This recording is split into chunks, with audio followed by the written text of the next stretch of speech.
Hi, my name is David Cage. I'm writer and director here at Quantic Dream, and I'm glad to welcome you in our motion capture studio where we shoot most of the games that we develop. So today I would like to tell you a little bit about what I learned making our latest game called Detroit Become Human. Before we start, a quick word about the studio. You may not be completely familiar with Quantic Dream. We are a French studio based in Paris, creating experiences based on emotion and interactive storytelling since 1997. We are about 200 employees based in Paris and in Montreal, and we develop proprietary technologies.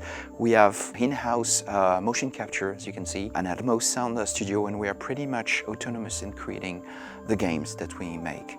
We were fortunate enough to have worked in the past with fantastic talents coming from different horizons, like David Bowie on our game Omicron: The Nomad Soul, but also Elliot Page and Willem Dafoe on Beyond Two Souls.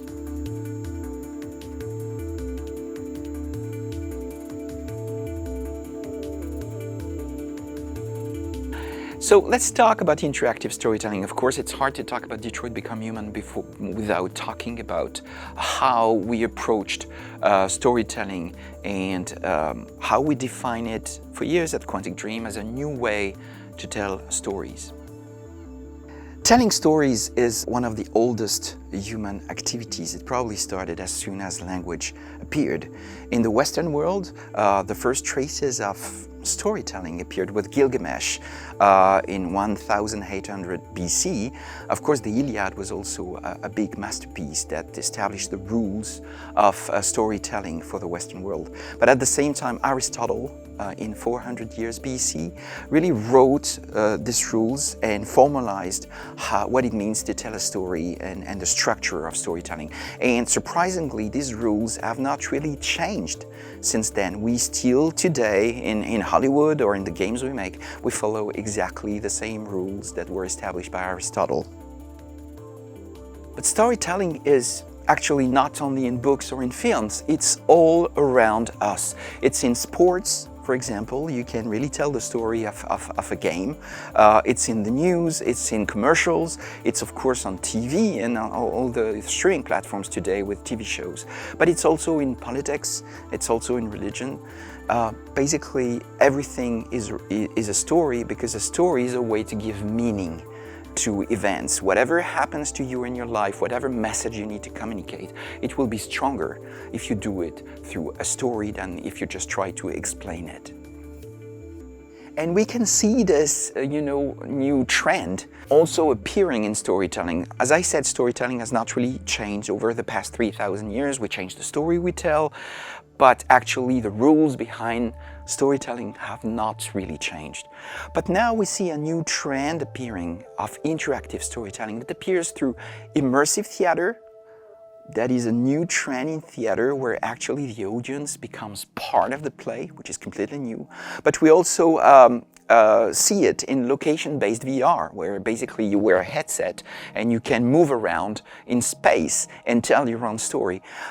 We can see it in interactive TV shows. We can see it on social networks. Actually, this new trend is very simple. People want to be actors. They don't want to be spectators anymore. And that's, of course, a big change that will require new rules for storytelling than the ones established by Aristotle 2,000 years ago.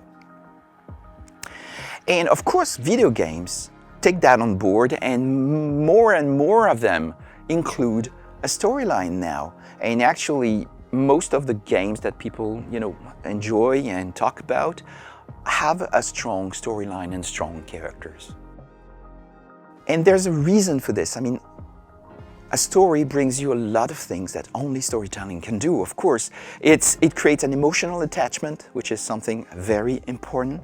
It brings meaning. Instead of just shooting for hours and hours and hours without knowing who you are and why you're doing this, a story gives you a reason, gives you a motivation, gives you an emotional attachment, which is something very important.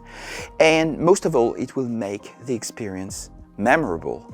I mean, if you fight for hours and hours and hours, you may forget about it, but if you have a story, you will remember it, because you will have something to tell, something that has a meaning. You had a reason, you had an emotional attachment.